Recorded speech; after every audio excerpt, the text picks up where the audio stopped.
Click করুন অ্যাপের bell আইকনে আর সাবস্ক্রাইব করুন এবিপি আনন্দ। সব সময় থাকুন খবরে।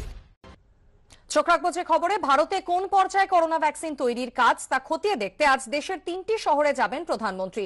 সকাল 9:30 নাগাদ প্রথমে গুজরাতের আহমেদাবাদ জাইডাস ক্যাডিলা ল্যাবে যাবেন মোদী।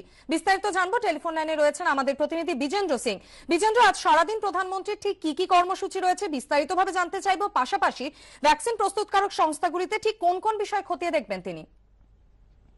মাধুরী, কয়েকদিন আগে মুখ্যমন্ত্রীদের সঙ্গে কনফারেন্স করেছিলেন প্রধানমন্ত্রী। সেখানে কিভাবে ভ্যাকসিনকে ইমপ্লিমেন্ট করা হবে, রাজ্যগুলি কোল্ড স্টোরেজ ফ্যাসিলিটি কিভাবে বানাবে, রাজ্যগুলিতে যখন ভ্যাকসিন যাবে তখন সেটাকে ইমপ্লিমেন্ট কিভাবে করা হবে, সেটা নিয়ে তিনি আলোচনা করেছিলেন এবং রাজ্যগুলির প্রস্তাব তিনি চেয়ে পাঠিয়েছেন।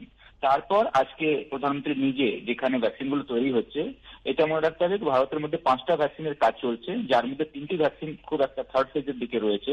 কিছুটা ভ্যাকসিন থার্ড ফেজের ট্রায়াল কমপ্লিটও হয়ে গেছে, যার মধ্যে জাইডাস রয়েছে, ভারত বায়োটেক রয়েছে এবং অক্সফোর্ডের ভ্যাকসিন রয়েছে।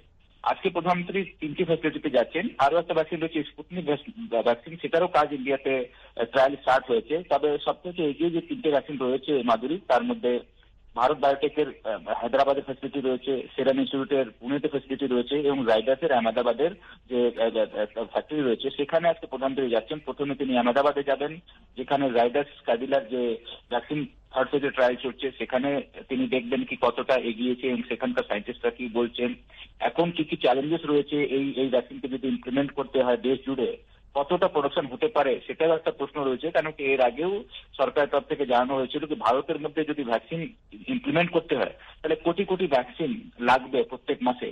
সেটার জন্যও কিন্তু প্রস্তুতি নিতে হবে। এত প্রোডাকশন এই কোম্পানিগুলো করতে পারবে কি পারবে না, কি চ্যালেঞ্জেস রয়েছে, সেটা প্রধানমন্ত্রী জানতে চাইবেন যখন এই ফ্যাসিলিটিগুলোতে তিনি ভিজিট করবেন। তারপর তিনি হায়দ্রাবাদে যাবেন, যেখানে ভারত বায়োটেকের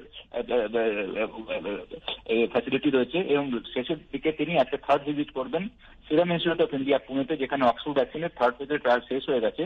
এখন থার্ড ফেজের ট্রায়ালের যে ডেটা এসছে সেটাকে অ্যানালিসিস করছেন সেখানকার সায়েন্টিস্টরা এবং কত দ্রুত এটাকে ইমপ্লিমেন্ট করা যাবে সেটা নিয়ে প্রধানমন্ত্রী আজকে সায়েন্টিস্টদের সঙ্গে ফার্স্ট হ্যান্ড ইনফরমেশন নেবেন, কি কি চ্যালেঞ্জেস রয়েছে, রোডম্যাপ কি হবে ইমপ্লিমেন্টেশনের, এবং একটা cooling facility, cold storage facility যেন সব জায়গায় থাকে, সেটা বারবারই সায়েন্টিস্টরা বলছেন। কেন কি ভ্যাকসিনকে এক জায়গা থেকে অন্য জায়গায় নিয়ে যাওয়ার জন্য একটা মিনিমাম টেম্পারেচার রয়েছে, সেটাকে মেনটেন করতে হবে।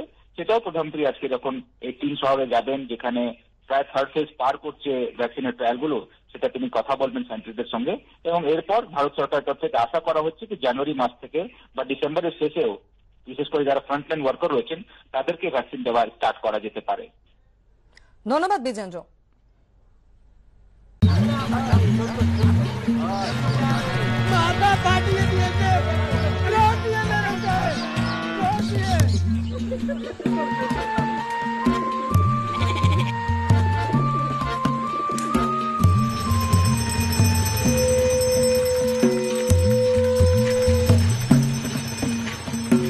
বলে দিলাম আমরা কিন্তু ছেড়ে কথা বলবো না।